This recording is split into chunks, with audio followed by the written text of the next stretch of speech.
बिस्मिल्लाहिर्रहमानिर्रहीम।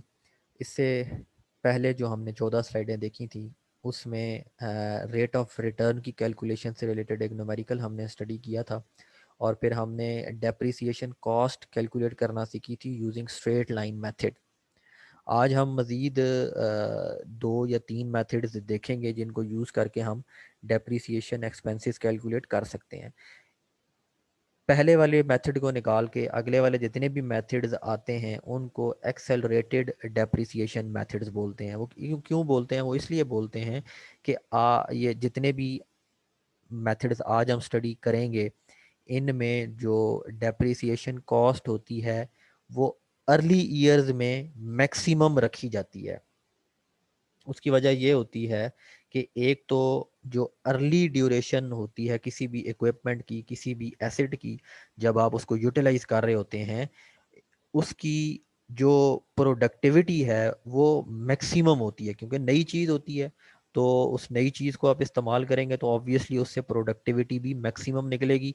तो ये जो डेप्रिसिएशन है, एक्सेलरेटेड डेप्रिसिएशन मेथड्स जो 3 या 4 आज हम देखेंगे, इनमें इस पर्सपेक्टिव को मद्देनज़र रखा जाता है।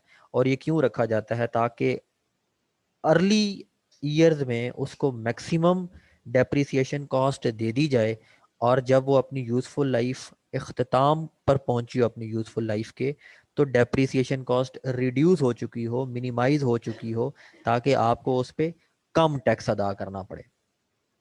उस पर टैक्स सेविंग्स आप अगर उसमें कर लें तो उस उसकी डिडक्शंस में अर्ली डिडक्शन इसलिए की जाती है ताकि आपको टैक्स सेविंग्स अचीव कर सकें आप। और टाइम वैल्यू ऑफ मनी का बेसिक प्रिंसिपल होता है कि ये ऑलरेडी भी डिस्कस हो चुके हैं कि जो पैसा आपके पास आज मौजूद है उसकी अहमियत ज़्यादा है बजाय इसके कि वही पैसा कल आपके पास मौजूद हो। अब ये एक्सेलरेटेड डेप्रिसिएशन में हम पहली टेक्निक देख लेते हैं, और डेप्रिसिएशन में ये दूसरी टेक्निक थी। पहले हमने स्ट्रेट लाइन पढ़ी थी और आज हम देखते हैं सम ऑफ ईयर्स डिजिट्स। इसको कैलकुलेट करने के लिए बड़ा सादा सा फार्मूला होता है हमारे पास। Depreciation expense is equal to remaining useful life of the asset, के उस एसेट की रिमेनिंग अब इस्तेमाल के लिए कितने साल रह गए हैं जिसके बाद उसको आपने सेल कर देना है, divided by sum of the years digits, के जितने भी साल के आपके पास ईयर्स हैं, लेट्स सपोज 1 2 3, 3 साल हैं आपके पास। तो सम ऑफ ईयर्स डिजिट्स में क्या हो जाएगा? 1 + 2 + 3। तो ये आपके पास 6 आंसर आ जाएगा। तो सम ऑफ ईयर्स डिजिट्स इस तरह कैलकुलेट करते हैं। मैं कह रहा था कि सम ऑफ ईयर्स डिजिट्स कैलकुलेट करने के लिए जितने भी ईयर्स होंगे उनको आप उनके डिजिट्स को आप कैलकुलेट कर देते हैं। अगर आपके पास 1 2 3 तीन ईयर्स हैं तो सम ऑफ ईयर्स डिजिट्स क्या हो जाएंगे? 1 + 2 + 3, 6 आ जाएगा। डेप्रिसिएबल कॉस्ट वो हम न्यूमेरिकल्स में देखते हैं किस तरह कैलकुलेट करनी है।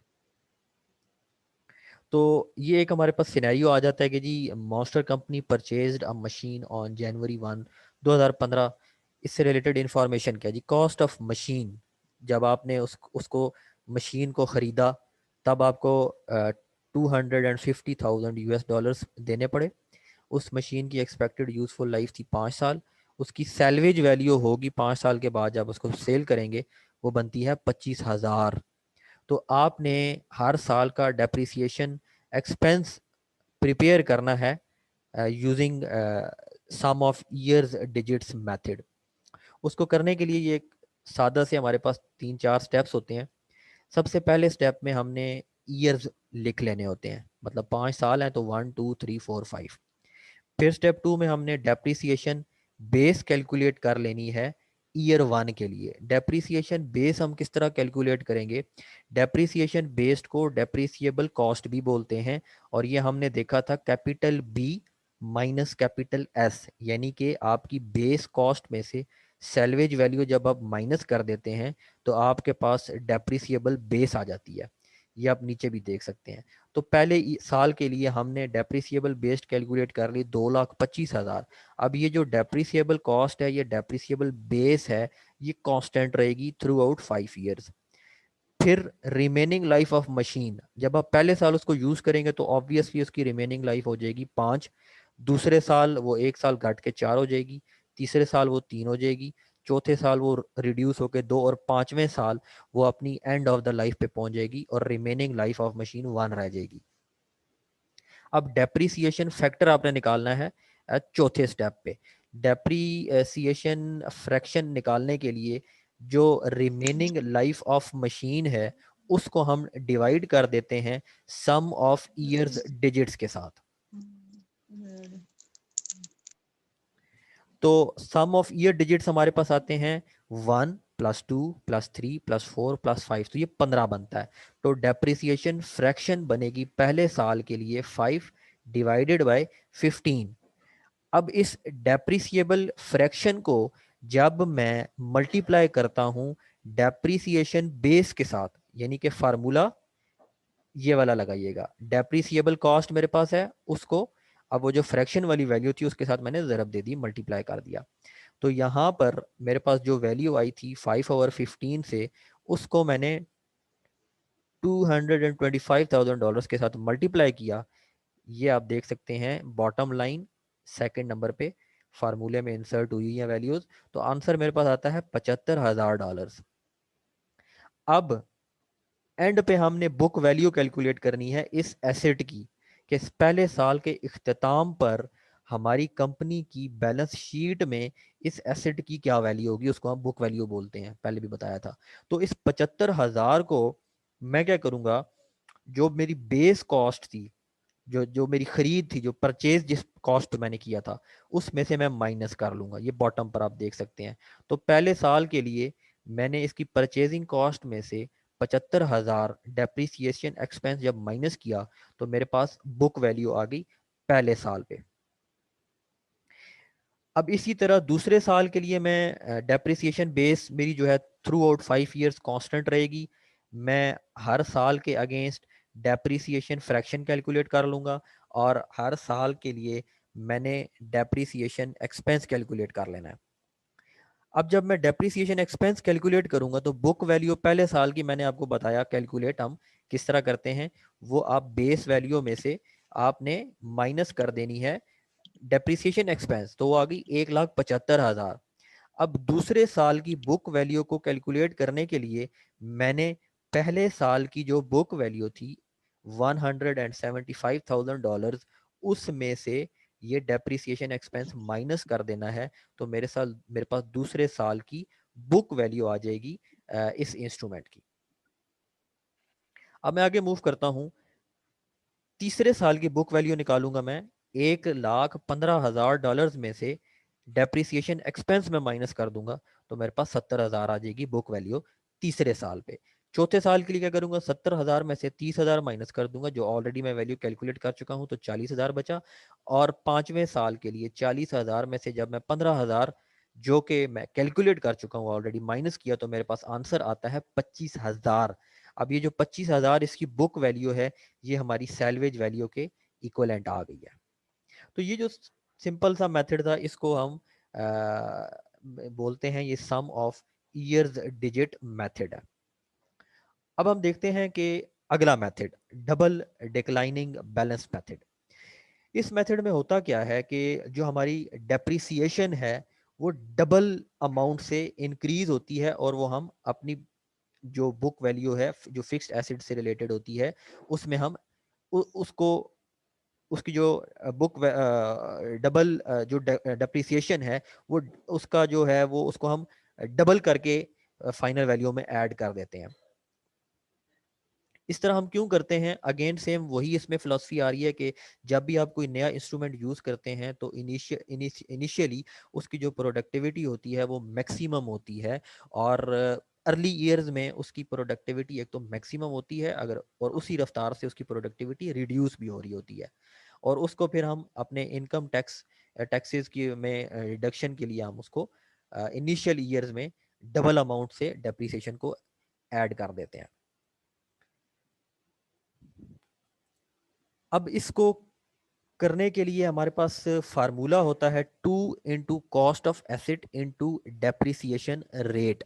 ये हमारे पास डबल डिक्लाइनिंग बैलेंस फार्मूला है कि 2 × cost of asset into depreciation rate. अब हमने न्यूमेरिकल गिवन है, इसके थ्रू हम देखते हैं कि इस टेक्निक को किस तरह किया जाता है सॉल्व। हमने एक मशीन खरीदी है 100,000 यूएस डॉलर्स की, और उसकी जो यूज़फुल लाइफ हमें बताई गई है वो है 8 साल, और उसकी जो सैलवेज वैल्यू है at the end of 8 years वो है $11,000। अब इसमें मेरे पास कॉस्ट ऑफ एसेट यानी कि कैपिटल बी की वैल्यू गिवन है $100,000, सैलवेज वैल्यू यानी कैपिटल एस की वैल्यू गिवन है $11,000, यूजफुल लाइफ मुझे गिवन है यानी कि कैपिटल एन की वैल्यू है 8 ईयर्स। अब मैंने डेप्रिसिएशन रेट इन परसेंटेज निकालना है, जो डबल डिक्लाइनिंग बैलेंसिंग फार्मूला की वन ऑफ द रिक्वायरमेंट है। अब ये डेप्रिसिएशन रेट इन परसेंटेज निकालने के लिए मेरे पास एक फार्मूला होता है जो कि डबल डिक्लाइनिंग मेथड में यूज होगा, 1/यूजफुल लाइफ। क्योंकि मुझे आंसर चाहिए परसेंटेज में, इसलिए मैंने उसको ज़रब 100 कर दी। 1 कांस्टेंट रहेगा, यूजफुल लाइफ मुझे गिवन है 8 साल, जब मैंने इसे 100 से ज़रब दी तो मेरे पास डेप्रिसिएशन रेट आ गया परसेंटेज में 12.5%। अब इस डेप्रिसिएशन रेट को मैंने डबल कर देना है, यानी अगर मैं इस डबल डिक्लाइनिंग बैलेंस फार्मूला में ये इंसर्ट करूं तो ये चीज मेरे पास आती है 2 × 12.5% डेप्रिसिएशन रेट। तो इसको जब 12.5% को मैं 2 से जब देता हूँ मेरे पास बनता है 25%। अब इस 25% को मैं जरब देता जाऊंगा अपनी कॉस्ट ऑफ एसेट के साथ, और अकॉर्डिंगली हर साल की मेरी डेप्रिसिएशन कॉस्ट आती रहेगी। वो कैसे आएगी, इसको एक टेबल की फॉर्म में हम देख लेते हैं और एक एक करके हम उसको डिस्कस करते जाते हैं। लेट्स सपोज पहले साल पे मेरे पास बुक वैल्यू थी वो 100,000 यूएस डॉलर्स थी।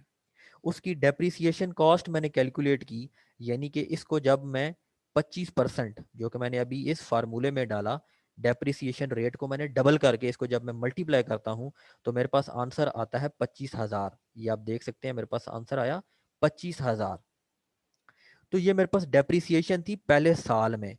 तो पहले साल के एंड पे इस डेप्रिसिएशन को मद्देनजर रखते हुए मेरे पास बुक वैल्यू क्या बची, इस 25,000 को जब मैं माइनस करता हूँ $100,000 में से तो मेरे पास बनता है $75,000।